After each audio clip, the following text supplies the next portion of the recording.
மோடி வரும் பொழுது சோசியல் மீடியாவினுடைய துவக்க காலம். அப்போ குஜராத் படுகொலை சம்பவங்கள் இப்ப இன்றைக்கு நடந்தால் உடனடியா எல்லோருக்கும் அது யார் மூலமாக எப்படி நடக்கிறதுன்ற செய்திகள் எல்லாம் போய் சேர்ந்துரும்.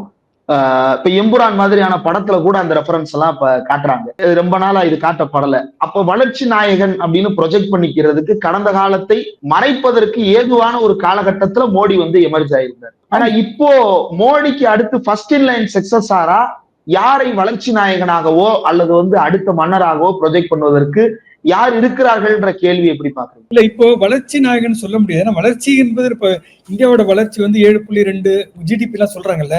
உண்மையிலேயே பொருளாதாரம் தெரிந்தவர்கள் அது 3.5 4 தான் இருக்குங்கிறாங்க. உண்மையான வளர்ச்சி இல்ல.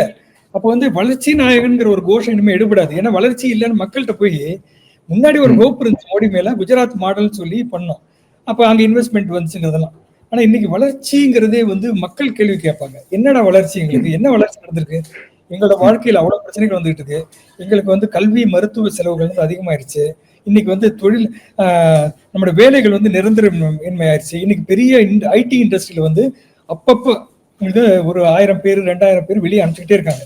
சர்வீஸ் செக்டார்லயும் உங்களுக்கு நிரந்தரமற்ற ஸ்விக்கி ஒர்க்கர் கூட இன்னைக்கு ஸ்ட்ரைக் பண்ண தொடங்கிட்டாங்க. அப்ப என்னன்னா வளர்ச்சி நாயகன் சொல்ல முடியுமா அப்படிங்கிற ஒரு பிரச்சனை வருது. அந்த கோஷம் எடுபடாது. வளர்ச்சி தான் நீங்க காமிக்கலையே. நீங்க ஏற்கனவே 11 வருஷம் இருந்துட்டீங்க. அப்போ இதுக்கு பிறகு வளர்ச்சிங்கிறது இல்லை அப்படிங்கிறது தெரிஞ்சு போய் வாங்கும் சக்தி இல்லை. அதுதான் முக்கியமானது. அப்போ வரும்போது அப்ப அவங்களுக்கு ஒரு நெருக்கடி உண்டாது. இவரை வச்சு இனிமே ஜெயிக்க முடியுமான்னு ஒரு கேள்வி வந்திருக்கலாம் உள்ளுக்குள்ள. இது